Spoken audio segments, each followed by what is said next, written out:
はい、皆さん冒頭の映像はいかがだったでしょうか。すべてですね、今回は iPhone 16 Pro Max を使って映像作品をね、作ってみました。一部 iPhone 15 Pro のね、素材もあるんですけど、この1年間でね、楽しんでいた日常とか、旅行先での思い出をすべてね、今回のね、映像に集約をして作品を作りました。こちらフルバージョンもね、しっかりと別で上がっていますので、ぜひですね、概要欄からね、チェックしていただければ嬉しいなというふうに思っております。はい、ということで今回ね、この iPhone を使った動画作品をね、作っていくためにあたって3つのステップでね紹介できればと思っています。まずはカメラ設定ですね。この iPhone でどのように僕が設定しているのか、そして撮影ですね。撮影時に意識すること、構図とかアングルとか、あとはレンズチョイスとかね、どういう風な向きとか使い方で撮っているのかっていうのを全てご紹介します。で、最後3つ目が編集ですね。編集もものすごく大事です。意外とね後から見ていただくんですが、こんなにシンプルだったんだと思うと思います。ただ結構ねいろんな細かな意識をねしているポイントがあって、いろんなエフェクトをね、つけたりしてもいるので、今回のこの動画はね、もう iPhone で動画を作るなら、一旦見ていただければ、オープニングの映像のようなものはね、絶対に誰でも作れるかと思いますし、何も難しいことが一切入っていませんので、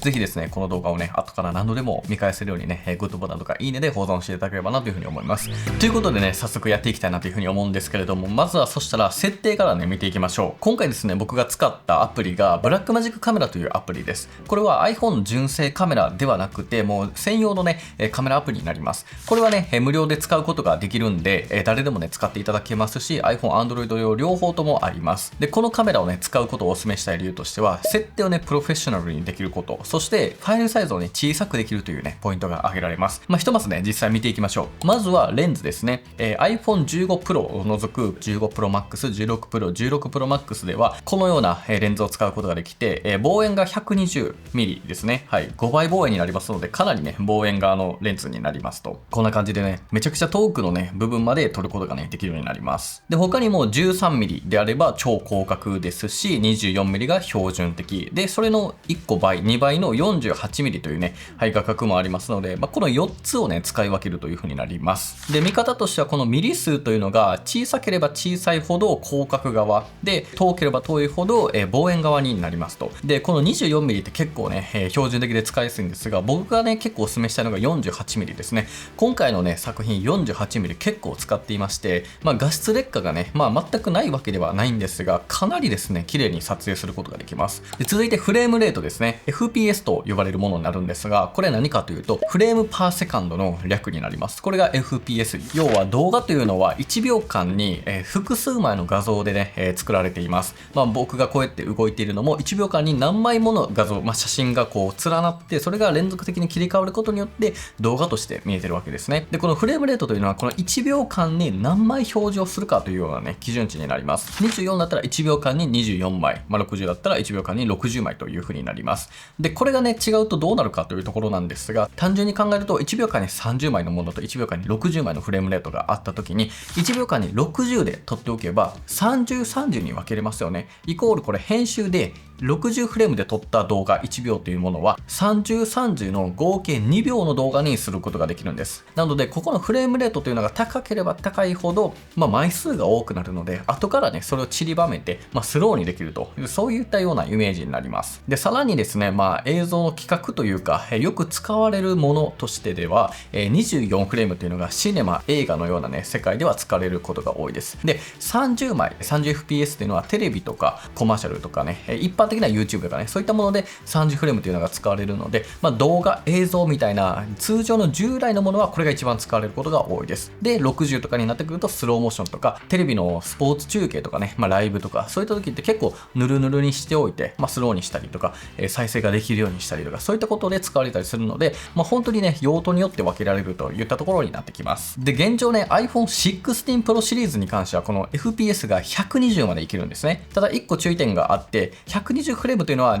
24mm か 48mm でしかできません。要は標準レンズの時のみ使うことができます。なので 13mm だったら FPS は60になっちゃうし、これが 120mm の時もフレームレートというのは MAX が60までしか上げることができません。はい。で、続いてシャッタースピードですね。ここも非常に大事になってくるんですけれども、これはね、写真でいうカメラのシャッターを切る速さみたいなところになります。このシャッタースピードが遅い、要はシャッターを閉じるのが遅くなると被写体というのはブレるんですよね。一方、速いと被写体はブレずに俊敏にその部分をね、切り取ることができます。で、動画の世界では皆さんシャッタースピード速いか遅いかどちらがいいと思うでしょうか？正解はですね、シャッタースピードが一般的には遅めの方がより自然に見えます。基準としてはフレームレートの約倍の数値ぐらいが理想的だとは言われています。なので具体的に言うと、フレームレート今60なので、シャッタースピードは120ぐらいが適切、倍ぐらいですよね。逆にね、フレームレートが例えばじゃあ30とかだったとした場合に、シャッタースピードは60で大丈夫みたいな感じになりますので、一旦これぐらいで覚えておくといいと思います。ただですね、これ外で撮った時にわかるんですが、基本的にこのシャッタースピードって外で撮るとかなり明るいんですよね。なので、本来はそれをね、よりカバーするための ND フィルターというね、原稿させるようなものがあった方がいいとはなってくるんですけれども、僕はね、今回ね、ほとんどもうシャッタースピードを上げまくって、2000分の1とか、本当に制定の時は4000分の1とかでね、取っちゃってましたね。はい。なんで、正直これね、もちろん理想ではあるんですけど、ちょっと後でね、この辺を解決できる編集 Tips があるので、後ほど紹介するんですが、理想はしっかりと2倍のもの。ただどうしてもという時であれば、ここをねもうずらして早くしてあげても問題はないかなと思います。でこれがねなんで2倍ぐらいのねいわゆる動画では遅めの方がいいかと言われてると、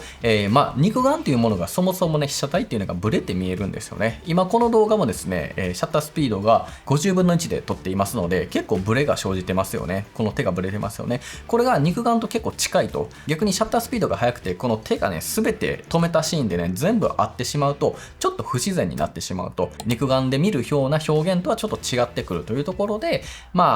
ブレをね出すっていうのは意外と大事にはなってきます。はい。で続いてアイリスですね。この、ちょっと変更できなくはなってるんですけれども、この、F 値というのがあって、これはねレンズによって変動してきます。今 24mm だったら F1.8、逆に違うレンズだったら 13mm だったら F2.2、120mm だったら F2.8 のようになってきますと。で、これはですね、ちょっと iPhone でね、設定はできないんですが、もうレンズによって固定になっちゃうんですよね。この F 値というのは基本的に小さければ小さいほど光を吸収できるので、明るく撮れるという風になりますので、この iPhone レンズだと表示の 24mm が一番明るく撮れる。だから夜は一番これが綺麗に撮れます。その次が超広角ですね、F2.2。で、一番暗くなっちゃうのが 120mm ですね。F2.8 までしか下げることができません。なので、この辺をね、覚えておくといいかなと思います。で、続いてこの ISO ですね。これはね、単純にこれ上げていけばいくほど明るくすることができます。なので夜のシーンとか暗いなと思うときはこれを上げていけば問題はありません。ただしですね、これね、感度、無理やりちょっと上げるようなものになるので、この ISO の値を上げていくとノイズが発生しやすくなってしまうんですね。なのでこれをできるだけ下げた状態、僕はね、基本は54で足りない時だけ上げていくような、そういったようにしておくといいと思います。で、次ホワイトバランスで、これがね、非常にめちゃくちゃ重要なんですけど、これ、どういうことかというと、今ここのね、デスクが白になってるんで、すごくわかりやすいんですが、ここのね、値を変えていくとですね、はい。黄色になったり青くなったりすると、要は色温度と呼ばれるものですね。これをケルビンというふうに言ったりするんですけれども、これは白を認識するためにどのような色のね温度設定をするかというところです。基本的には自動にしておけば問題はありません。これで白がしっかりと白に見えるシーンにしてくれます。なのでですね、これをオートにしておけば、このちょっと変えると、若干ね数値が変わってくるみたいな感じになったりしますので、何を取るかによって結構ね数字が変わってくるという風になっています。でこのホワイトバランスは自動でいいんですが、1個大事な設定として、この設定項目からカメラ収録のホワイトバランスをロックというのがあります。これね、僕のおすすめがね、これオンにしておくこと、ロックにしておくことがおすすめです。これどういうことかというと、撮っていない時は、自動でねホワイトバランスを合わせてくれるんですが、撮り始めたらこのねホワイトバランスから動かなくなるんですよね。はい、全く動きませんよね。これがですね、撮影中に変わってしまうと、要は色の編集をするときにもう素材自体のホワイトバランスが変わっていっちゃうので、こう色がね変化していっちゃうんですよね。なので僕はねこれオンにして撮影してるときはもう絶対そこから動かない。ただ撮影を止めたらあとはねもうずっと自動で合わせてくれるみたいな感じになるので、このねセットが一番ねいいんじゃないかなと思います。はい、これらがですね大体基本的なね本当に大事な動画のね設定になってきます。であと補足でね覚えておくべきポイントもね紹介していきます。それが設定の中にあるんですが、収録色からコーデックとか解像度ですね。解像度はもう単純に画質と思っていただければいいので、一番綺麗な 4K にしておきましょう。で、コーデックですね。このコーデックがすごくね、大事で、このブラックマジックカメラにしている理由が、ここの豊富さになるんですね。というのも、このカラースペースというのが Apple Log と呼ばれるものがあって、今回これでね、ぜひやっていただきたいんですよね。で、この Apple Log で撮っておくと、色がね、すごく薄い状態になります。ただ、これ色編集ですごく素敵な色にね、変換することができるという風になるんですね。実はですね、皆さんが見ていただいているこの映像も元々はこんな感じのね、色になっています。これをですね、元に戻すとこんな感じの色。で、そこから僕がね、好きな色に戻すとこんな感じでね、美しくてね、綺麗な映像に仕上げてるんですね。これをね、iPhone でもなんとできちゃうんですよ。で、これが Apple Log と呼ばれるものになるんで、これをオンにしてあげる。で、これを純正カメラでやると、すごく容量が大きくなってしまうんですよ。その容量がこの Apple ProRes の422とか HQ とかになってくるっていう、このコーデックが上に行けば行くほど容量が大きくなってしまうみたいな感じなんですね。で、このブラックマジックカメラであれば、プロレスの中でもサイズを抑えれるという風になるんですよ。で、Apple ProRes だとめちゃくちゃファイルサイズが大きくなってしまうので、僕は LT とかプロキシぐらいのファイルを下げた状態に取っておきます。で、カラースペースを Apple Log にしてあげると。で、そうすると大体このカメラのところに行くと、こんな感じですごい色が淡くなっちゃってると思うんですよね。なので、これで撮ることもできるんですが、ちょっとイメージが湧きにくいといった時に、このアプリがすごくいいのが LUT。はい、そこから LUT 選択を行くと、このね、Apple Log to Rec 709を選んであげてください。で、ここの LUT 表示をね、オンにしてあげるんですよね。そうすると、見るとですね、こんな感じで一旦色が戻ってくれてます。こんな感じで綺麗に戻ってるんですよね。なので、ログで撮れているんだけど、ラットをね、簡易的に当ててデータとしては入ってないんですけど、ログで撮れてるけど、確認しやすいようにすることができますと。で、このラット選択で自分がね、ダウンロードしてきたラットとかも入れることができるんですよ。これ下にあるのが僕が販売しているね、オリジナルラットになるんですけど、こういったものもね、当てることができます。こういう風にね、ラットと呼ばれるものを使って撮影をするとね、で、ちょっとバグでね、レックを開始するとね、撮れちゃうんですよね。だからブラックマジックカメラね、この辺なんかすごいバグがずっと長いんですけど、ちょっとね、そういったようなね、使い方ができますので、こういったところをぜひ使ってみてください。で、今回のね、映像すべてログで撮影をしているんですよ。で、このログに対してラットをね、全部当てているので、僕がね、作った Apple ログ用のラットはね、7種類のラットがね、入っていて、で、そのシーンに合わせたね、ラットをね、取り付けていくことができます。こう、ラットをね、当てていろんな世界観でね、編集ができたり、撮影ができたり、それをこう、アプリ上でね、焼き込むこともできるんですよ。なので、ラットがついた状態のデータとして取り込むこともできるんですけど、こういったいろんな世界観で楽しめるラットをね、作っていて、で、あとはもうこれ反映して明るさを変えてあげれば、今回のような動画っていうのが作れるようになりますので、色っていうのがね、めちゃくちゃ大きなね、視覚的変化を与えると思うので、ここはね、非常に大事なところかなと思うので、ちょっとご紹介をさせていただきました。はい、というわけでですね、続いては撮影編のところですね、撮影のテクニック、テクニックというか、アングルと構図についてね、紹介をしていけたらなというふうに思ってます。ものすごく大事なのが、構図、そしてアングルだと思ってます。カメラワークとかも iPhone ジンバルを使ってなんかいろいろ撮ったりとか、ちょっとこういろいろとね、特殊な撮影するっていうのももちろん大事だけど、僕基本今回手持ちなんですよ。9.5 割ぐらい手持ちで撮っちゃって、もう本当にラフに撮ってた。ただ構図とアングルだけはめちゃくちゃしっかりとね、考えるんですよね。それをね、ちょっとご紹介できればと思います。そもそもですね、構図を意識していくときに撮影時に大事なこととして、ここを押してあげると、こういう風にグリッドのね、ラインを出すことができたりするんですよね。特にこのグリッドですよね。センターも記せたりとか、ポイントをつけたりするんですけど、この3分割グリッドかな。はい。これをね、表示させるのがすごく大事になります。これは絶対入れた方がいいです。これをすると、例えば1個の被写体に対して、これど真ん中っていうのがここってわかるし、こういう風にね、端に置いてあげるとか、この辺に置いてあげるとか、構図がね、比較的すごくね、綺麗に撮りやすくなります。僕、この3分割構図で中心に入れてね、撮影をするっていうこともたくさんやってて、被写体がね、真ん中に来るようにね、配置をさせてあげたりであったりとか、あとはね、端にね、置いておいたりとか、結構これを意識してあげると、非常にね、綺麗なね、構図で撮ることができるようになります。あとはこの横線にも注目をして、一番下だけに入れてあげるとかね、こんな感じとか、逆に一番上1個分を開けてあげるみたいな、空の一番上を開けてあげるみたいな、結構意識をしていくと、綺麗になってくるんですよ。こんな感じで僕はね、結構構図を意識していて、次がね、アングルですね。アングル、要はカメラの角度も非常に大事なんですよ。もう結論から言うと、基本、ちょっと煽って撮れば大丈夫です。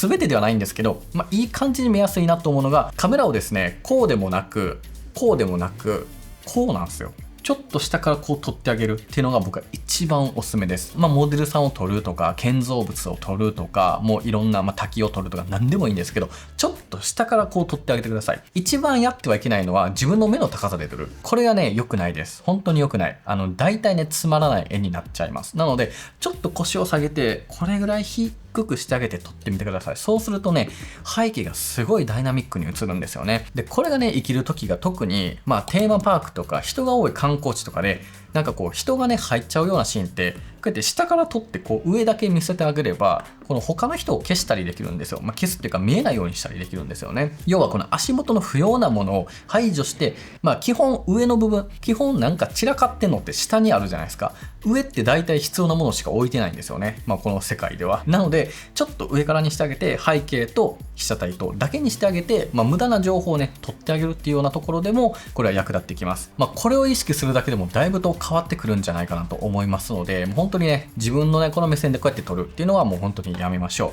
う。で、もう一つ大事なものは、そのね、対象物の目線になってあげるっていうことも大事です。例えばですね、京都のね、嵐山で撮ったこのね、映像とかも、ちょっとこのカモメのね、目線になって、めっちゃこのボートからさ、iPhone をギリギリ、水面ギリギリまでにしてあげたんですよ。なので、ちょっとその、親近感があるというか、その目線になれたりとか、撮りたいものの、それが生き物とかであったら特に、その撮りたいものの目線になって撮ってあげるっていうのも非常に大事です。もちろんですね、ちょっと上から撮るっていうことも全然たくさんあります。それは逆にね、ボートに映っているモデルさんと綺麗な水面とかをね、見せたいときは、そういう風に撮ってあげたらいいと思うし、もちろんね、何を撮るか、何を伝えたいかによっては変わってくるんですけれども、基本的にはちょっと斜めから切ってあげて、で、必要な時はしっかりと見せて、振るべきものを見せてってやってあげると、非常にね、いいんじゃないかなと思います。で、あともう一つ Tips としてはですね、同じシーンでいろんなカットを撮るということですね。これをやっておくだけでね、編集マジでね、すごくいい感じになるんですけれども、同じシーンで僕結構いろんなね、レンズを使って撮ってるんですよ。例えば滝のシーンとかでも見ても、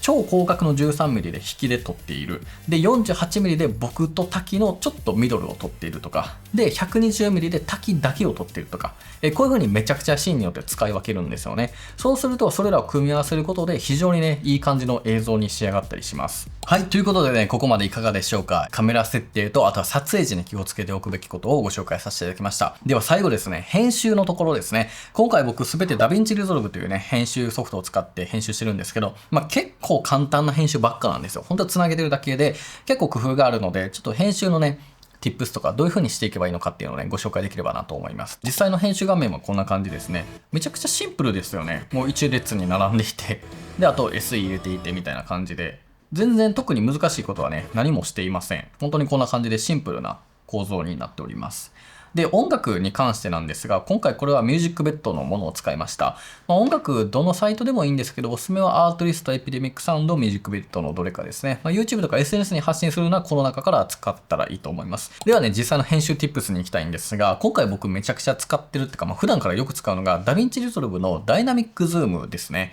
この機能がすごく良くて、例えばこういう風に何か選択した時に、ここのダイナミックズームっていうのがあります。これをオンにしてあげるだけでもすごくいいんですが、これ例えばですね、このシーンとかもそうですね。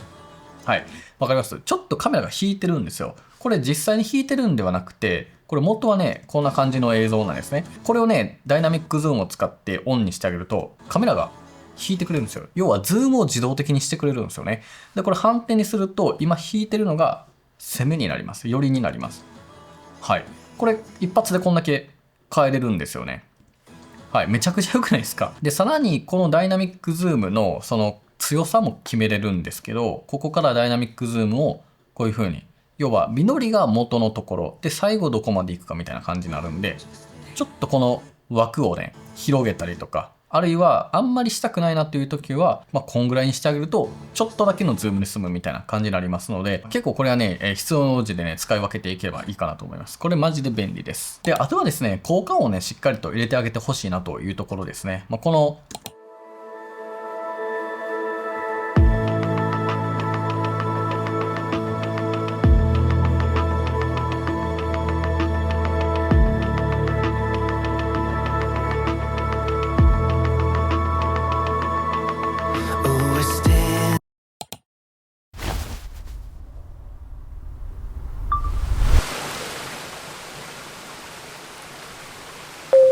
Ladies and gentlemen, we'll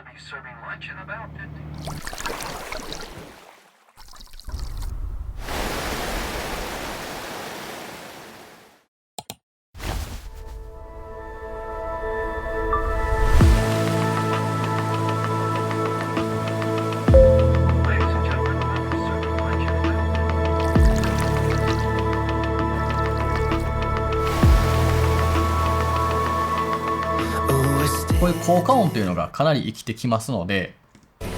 こんなんとかね、花火が上がっていく音とか、こういったものをこうたくさん入れてあげると、よりこう映像にね、そのシーンにいるかのようなものができたりしますし、僕は結構今回生音入れてるんですよ。iPhone でね、撮れてる音とかも実際その場所のそのまま入れてたりはしてて、なんかそういったものを混ぜてあげると、より立体感、よりリアル感が出てきて、よりいいので、効果音もしっかりと入れていくのがおすすめです。で、こういった効果音どこから撮ってるかというと、結構僕エピデミックサウンドとかアートリストとかからね、ダウンロードしてきています。で、あとですね、この編集のこの縦のね、クロップ入ってるじゃないですか。要はここの黒帯。これがね、入ってると思うんですけれども、これはね、ダヴィンチリゾルブでね、ワンタッチで入れれます。これタイムラインから出力ブランキングをね、選んであげるんですよね。これ 2.35、2.39、2.40 っていうのが上からシネマスコープと呼ばれるね。映画のように見えるんですよ、これって。これを適用してあげると一発で作るんですよね。もともと多分やっていないとリセットのこの普通の16対9の画面になるんですが、ただこれを狭くあえてしてあげてると。僕は 2.40 でやっています。これをすることによって、映画ってシネマスコープと呼ばれる、要は、疑似的にね、映画って横になってるんですよね。それがこう映画と思いやすいみたいな感じでめっちゃ簡単に言うと、本来16対9の映像が一般的なんで、ちょっと画角がね、横長になることによって、いつもとは違う非日常感っていうのが出ます。これをね、ダヴィンチリゾルブは一発で、全統一ですることができるので、これもね、非常にやっておくと、よりね、シネマっぽくなります。はい。ではですね、皆さんがね、多分めちゃくちゃ気になっていたカラーのところについても紹介しようと思うんですが、今回ちょっといろんな、tips がありまして、こういう風に、結構シンプルな、設計になっていますと。で、今回このラットですね、これオンオフにするとこんな感じで、ついてないとこんな感じ、ログで撮ってるのでこんな感じなんですが、ラットをつけるとこういう風に、一気に色が戻るんですよね。で、僕が使ってるラットが、実際選択したラット、これなんで、Apple ProRes 6、僕が販売しているこのラットのブルーエスティックというものを使っています。他のだったら、ベースだったらこんなんとか、ビューティフルトラベル、ちょっと綺麗になりますね。ビューティールックだったらこんな感じ。で、クラシックアメリカン、ディープグリーン、ナチュラルフィルムとか、結構いろいろ柔軟にね、使うことができるようになっていますよね。で、これをつけてあげて、色味の調節、コントラスト、あと明るさ、あとね、このブラーというのが結構秘密になってくるんですが、モーションブラーを生み出しています。これね、ちょっとここの部分を見てほしいんですが、ビフォー、アフター、わかります？ビフォー、要はこれ適用していないと、この滝のものが、ちょっとね、この見えすぎてるんですよね。あんまりブラーがかかってない。僕自身も含めて。あんまブレてないんですよね。これエフェクトの中からモーションブラーとライブラリからモーション。はい。で、これ追加してあげることで、つけることができます。で、画質優先、速度優先ってできるんで、僕は画質優先にしてて、動きの範囲は中のまま。で、ちょっと僕はものによって変えるんですけど、よりつけたければここを増やすとブラーは効きます。僕今回このシーンは50にしてますね。そうすると、ちょっとよりブレた状態になるんですよね。はい。これビフォーアフターで見るとね、結構わかりやすいと思うんですけど、疑似的にね、ブラしてあげてます。なぜこういったことをしてるかというと、やっぱり僕ね、ND フィルターを使っていないことが多いんですよね。iPhone で撮るときってそんな意気込んで撮りに行こうっていう時が全然なくて、今撮りたいなっていう時に撮ることが多くて、そんな時に ND フィルター持ってないんですよね。なので、全然シャッタースピードを2000分の1とかにしちゃってます。で、それでモーションブラーをかけているというような形になるんですよ。ちょっと他のシーンでも見てみると、このシーンとかももちろんそうですね。これモーションブラーかかっていないとこんな感じ。ちょっと分かりづらいんですが、ブラをつけてあげて、よりね、水しぶきがね、こうブレるようにしてあげてます。で、ラットもね、この僕のブルーエスティックを使ってて、これ本当にね、めちゃくちゃ万能で、これオンオフ、これするだけでこんな感じに戻りますから、ぜひ使ってもらえたらと思うんですけど、こういう風にね、戻しているという形ですね。で、あとちなみにこのシーンとかもすごく良くて、これはブラ使ってないんですけど、ラットでだいぶと色変えてるんですよね。これが元々のね、素材自体が全然普通の映像なんですよ、これ実は。こんな感じで。そんな特に別にこう目立ったね、シ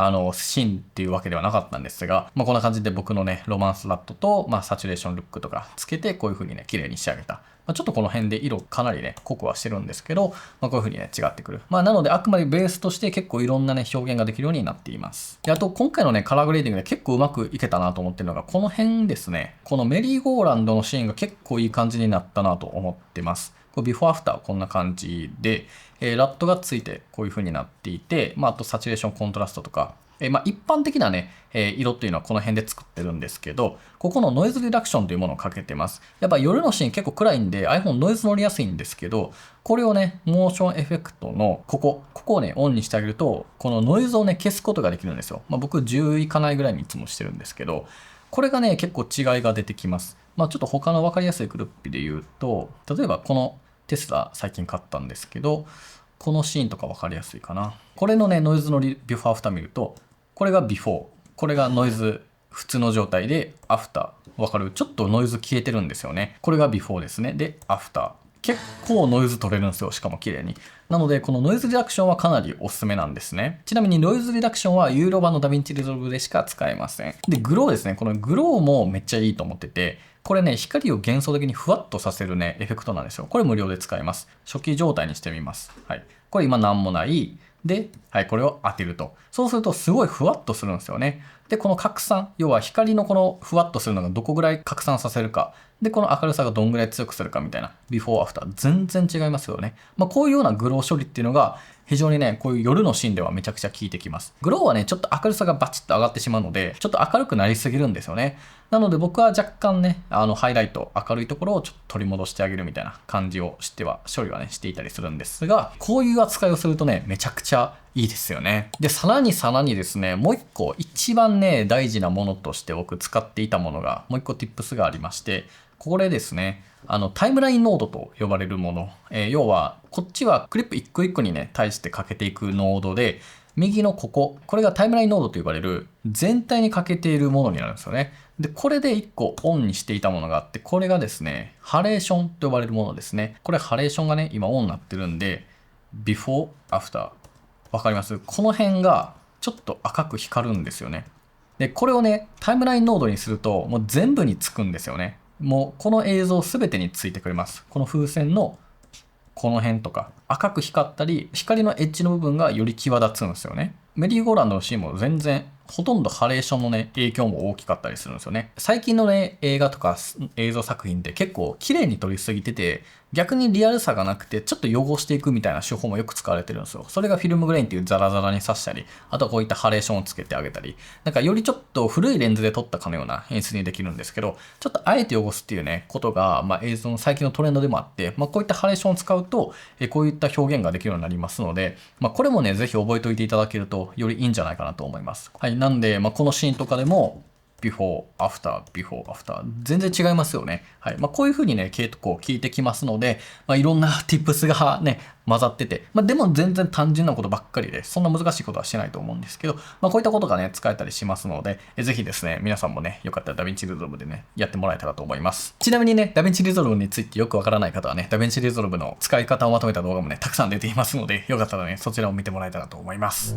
はい。というわけで皆さんいかがだったでしょうか？今回はね、この iPhone を使った、動画撮影のね、プロセスと、僕がどういう風に作ったのかっていうのをね、ご紹介させていただきました。もう今回の tips を覚えておくだけで、設定とね、撮影と編集のことを覚えておくだけで、誰でも本当にこう、僕が作ったぐらいのものはね、絶対に作れると思いますし、もっともっとね、センスある方は上手なものが作れると思いますので、よかったらですね、真似してね、一緒にね、この iPhone での動画撮影をね、楽しんでいただければ嬉しいなというふうに思っております。で、何度もね、紹介にはなっちゃうんですけど、僕がね、販売している Apple Log 専用のラットパック、こちらもね、大変好評で、もう何百というね、方にね、たくさん購入していただいてて、めちゃくちゃね、気に入っていただいていますし、このラットに関しては編集時でも使えるのはもちろんだけど、iPhone の撮影時にもね、読み込んで撮影することができますので、もう本当にね、iPhone の動画撮影めちゃくちゃね、楽しむことができますし、普通に iPhone で撮ってるような、色には絶対ならないというか、普通じゃね、絶対出せない色味がね、このラットパックは出せますし、いろんな世界観をね、用意していますので、いろんなシーンに合わせて編集とか撮影を楽しむことができますので、ぜひよかったらですね、プロシリーズをお使いの方は、このね、iPhone のこのカメラ性能を使わない方がもったいないんで、どうせなら活用していこうというところで、僕もね、開発したものになりますので、ぜひね、手に取っていただきたいなと思っております。ということで、今回の動画最後までご視聴いただきありがとうございました。この動画が役に立ったという方は、ぜひグッドボタンとチャンネル登録の方よろしくお願いいたします。ではまた次回の動画でお会いしましょう。バイバイ。